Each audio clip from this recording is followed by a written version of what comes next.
everyone. This is Dino Chris from Prehistoric Facts, and this is Prehistoric Facts special episode number 262. We're going to be talking about a early relative of mammals today, a synapsid, and that synapsid is Lystrosaurus. And so this is the many types of species of Lystrosaurus that are in the fossil record.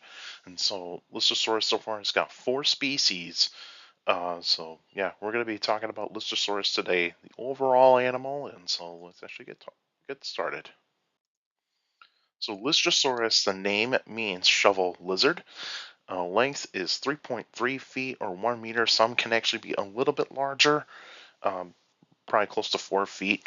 Height is 1.64 feet or half a meter. Some of the larger ones can actually get close to at least a meter high. In terms of height, weight is 200 to 444 pounds, and some individuals can be larger than that. It lived 255 to 248 million years ago in the late Permian to early Triassic period, and so that's where Lystrosaurus has been uh, living on this planet at that time. And fossils are found in Antarctica, Asia, European Russia, South Africa. There has been some reports of Lystrosaurus fossils being found in Australia, but that's unconfirmed so far. And it was described by Edward Drinker Cope in 1870. So the very famous American paleontologist during the Bone Wars era. And so here is a world map.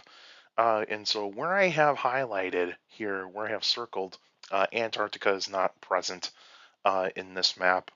I don't know why, but it is definitely it should be down here. And so we got South Africa highlighted here. So Mongolia and China, that's the parts of Asia that Lystrosaurus fossils have been found, and of course European Russia. So that's basically the western side of Russia, and then of course Antarctica, because that's where Lystrosaurus fossils are found. Here's a size chart of Lystrosaurus, mainly on Lystrosaurus murray. And so, yeah, the large individual is actually going to be half a meter tall. There are some that actually get close to a meter tall in terms of the larger specimens of like other Lystrosaurus species, the largest Lystrosaurus species. And then here is a skeleton of Lystrosaurus down here. There have been some complete specimens available, and there has been a recent discovery of that a Lystrosaurus egg has been found, and it has a bit of the embryo preserved in there. And so, yeah, Lystrosaurus laid eggs. And so let's get down. Let's get to the features of Lystrosaurus. And so, more information about Lystrosaurus. It is part of the Synapsida group of animals, and so synapsids are basically animals that are closely related to mammals or otherwise mammal, because since mammals are synapsids in a way. And so single hole from the back of the skull behind the eye socket, and so that's what a synapsid is. And synapsids are part of the lineage that would become mammals. And so Lystrosaurus is closely related to mammals.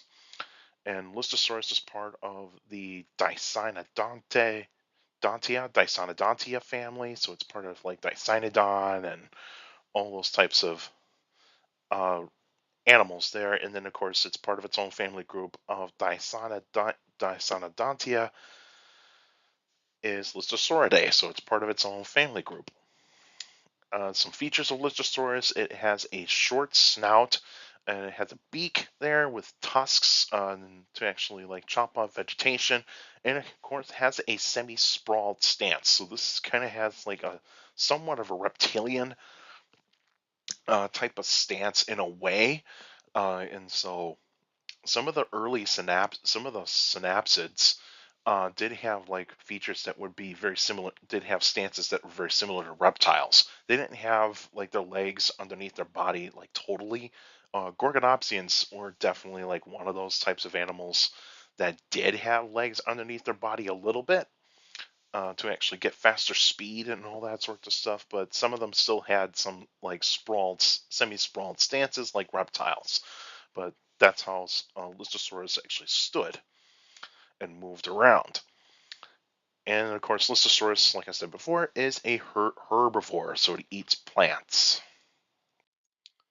The environment in which Lystrosaurus lived in would have been warm and dry, would have been wet and dry seasons. There would have been plenty of trees, ferns, and conifers that were around. No grass and flowers during that kind of time in the Permian and in the early Triassic. There were plenty of rivers, lakes, and ponds. And the other animals that lived around, like insects, amphibians, reptiles, and other synapsids. So there were no dinosaurs. There were no mammals. There were no mammals. Uh, no pterosaurs. No birds. Just basically a very limited amount of animals that were around in the early Triassic.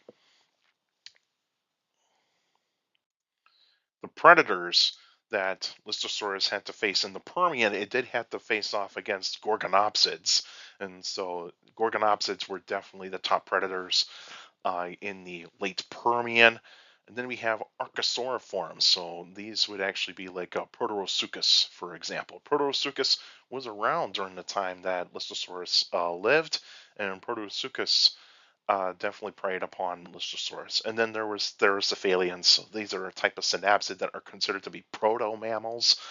So these would actually look very similar to like carnivorous mammals today, but they're very different. Like very elongated skulls, large canines, and possibly some of them did have fur on them or hair on them. So Lystrosaurus is still debated in terms of whether or not it did have like hair at all.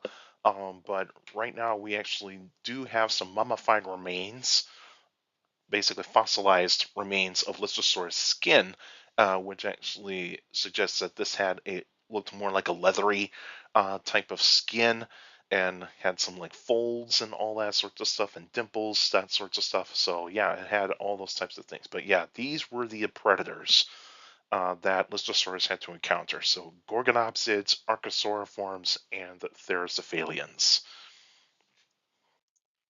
The extinction of Lystrosaurus was mostly due to climate change. Temperatures climbed in the early Triassic, so it got warmer, and of course it got outcompeted by herbivorous archosaurs, and the archosaurs were on the rise when it came to the Middle Triassic.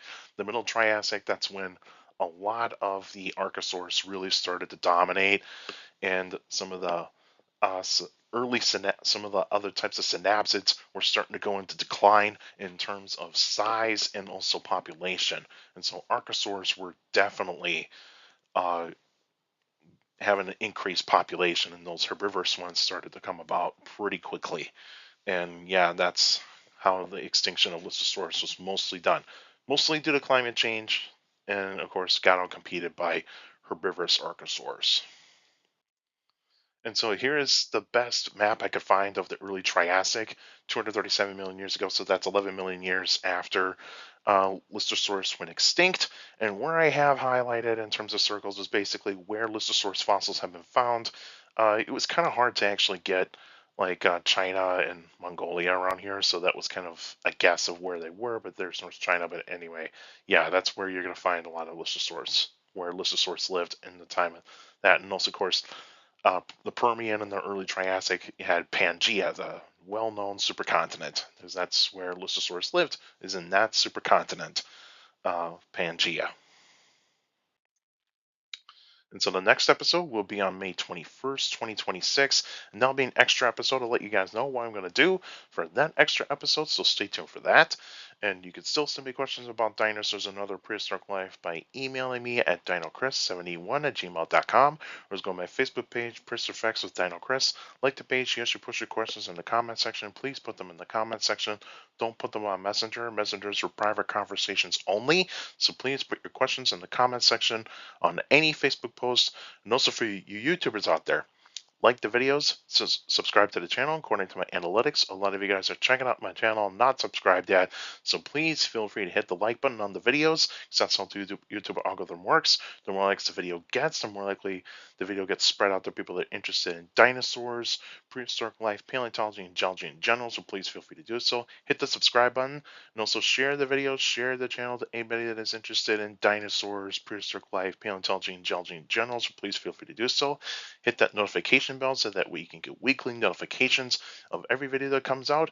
And also, if you go on the post tab on my channel, you actually see I post like updates on videos and of course news in paleontology, mainly in the dinosaur area of news, and of course polls. It posts polls every 3 days on the channel, and I recently put out a poll for you to help me out for a 2028 program that I should possibly do for 2028, and I got 4 categories for you guys to choose from. So please go ahead and check and go ahead and participate in that poll, so that way you guys can actually give me a motivation to do what kind of program I can do for 2028. And I have said before, the 2027 program I have planned out, and that announcement will come probably more likely in late August. And so stay tuned for that announcement when that comes. And also for you YouTubers out there, leave your questions in the comments section, because I do read them all. All of you guys are sending me questions via email, Facebook, and YouTube. You guys are awesome. You give me these great questions for the Q&A episodes, so keep up the great work. And also make sure you keep your questions short and to the point. You can also follow me on Instagram at dino.crest.pf. I post pretty cool stuff on there. You can also follow me on Threads, same thing, at dino.crest.pf. I post pretty cool stuff on there as well. Also, take care of the people around you. And also, for younger people out there, that makes you listen to your parents, your teachers, and your guardians. It's the best motivation you can have for good education. It's very important to have a good education. So with a good education, you get a good job in the future. That's it for now, and I'll see you guys next time.